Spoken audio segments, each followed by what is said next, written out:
Hi, welcome to Tech Tuesday.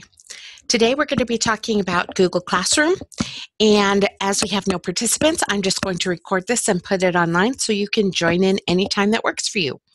So to get started, we're going to talk about how we get logged into Google Classroom. And before I actually go there, I want to talk to you a little bit about the fact that we have a class on Google Classroom. So if you go to tie.net, you're going to see that you can go up here to workshops. If I click on that, you know that this is where you would come to sign in for webinars. Our Tech Tuesdays are webinars, so you click here. But there's also a Google Classroom class right here. And once you get signed up, it will take you over. They'll send you a letter on how to get to Google Classroom. It'll take you to this site. It'll talk to you about Google Classroom and the things that we have here. We've got 4 units that you would walk through here. Just to give you some idea, let me go to the first unit here. It talks to you about some things that you would read and view. There are a couple things I need to do a little updating on this class. I am the instructor of this class because Google Classroom just did a big overhaul. So we're going to show you what Google Classroom looks like today. So let me get you over here. If you just go to Google, a lot of times you can find some of the things over here on your little drop-down menu. Classroom, for whatever reason, doesn't always come up here, even if I go to even more from Google. So usually I just type in classroom.google.com. And then after you get here the first time, if you want to make it simple, you can just drag this down to your bookmark bar, and then you have a way in every time. Okay, so these are a couple classes that I have on Google Classroom, and this is what it looks like. It's actually a very easy interface to work with. You're able to just start a new class by going up to this plus sign here. By the way, before I get too far into this, I do want to point out that you can only use Google Classroom if you have a Google Apps account. Now, I know that some people don't understand the difference between a regular Google account and a Google Apps account, so let's start there. With a regular Google account, you would have your Gmail and your calendar and everything, and that would just be open to the world. So your account might say, like mine is sherrycrowfoot@gmail.com. That's my regular account. An apps account is kind of nice because it's apps for education.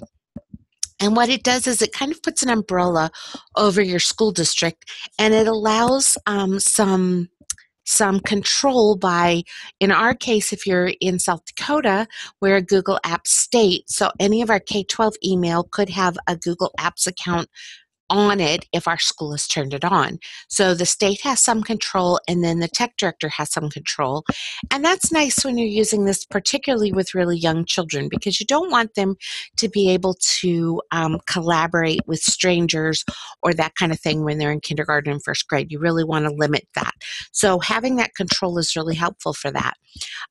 You can loosen those controls up as the kids get older, or work it however you want. It's a kind of a policy made by your district.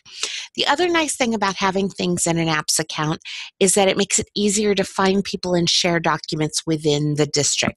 So the Google Classroom is really set up to work with your Google Apps for Education account, and that's what I'm signed in here with my TIGAPS account right now. So to set up a new classroom, I would go up here to this plus sign, and I would click on it, and I could either join a class or I could create a class. So for this, I'm going to go ahead and create a class, and I'm going to name it Tech Tuesday Demo. And I'm going to say for section October 2015. And all I have to do is click create. So it's just going to take it just a couple seconds to create my class. Usually this doesn't take very long. So while it's doing that, here we go. I have some things that I can do right from the get-go. I can go in here to this banner up at the top, and I could change what this picture looks like. I could either select a theme or I could upload a photo. So let's just look at some of the themes that are available. I have a gallery of photos in here that I could choose from. So let's scroll down here and see what's available that I might like. Let's go old school with a chalkboard. and I could select that. Before I do, let me also show you that if I go over to patterns, if I don't want a picture, I could choose one of these patterns as well. Or I could, like I said, upload a photo. Okay, so let me click on that. And then it's just going to change my picture up here. That just gives you some personalization of your class. So if you have several classes, if you change this top piece, it makes it a little bit easier to recognize it as you go, and it gives it a personal feel. Like I said, if you have some photos that you want to upload and have your own in here, that's super easy to do too. Now, the next part of this is this bar here. We have three choices. Right now we're in the stream. The stream is very much like your Facebook account, and it'll list conversations. You can put your assignments, but we're going to get to this in a minute.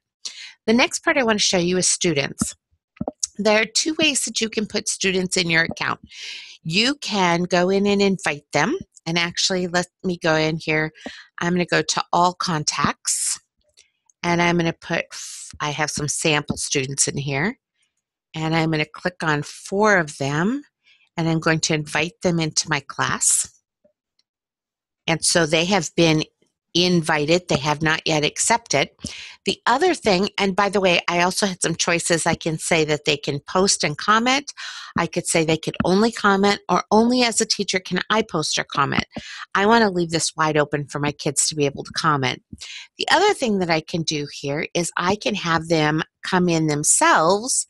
And let me go in here. I was hoping I could copy this. There we go. Copy. And then a student could bring themselves in here and join themselves. So to show you that, let me go back over here. And I have a student that is already logged into Classroom. They would go in, excuse me, just the same way I did. They would go to classroom.google.com. These are the classes that student is enrolled in. They would come up here and say join. They only have the option to join a class. They can't enter or create a class. They don't have those rights. I'm going to copy in that class code and join. And it's going to join itself up to my Tech Tuesday demo class. And I'd just like you to be able to see both sides. So now they're in here, they can see the stream, they can see classmates, and actually because any of the classmates that I just invited haven't accepted, they're the only ones officially in the class. So now let me go back, because I have not put anything in the about anything here, so this is their name. They can view the classroom, they can open a Google Calendar, which will list their assignments, or they can go back to the stream, which is where they're going to see their assignments that I give them.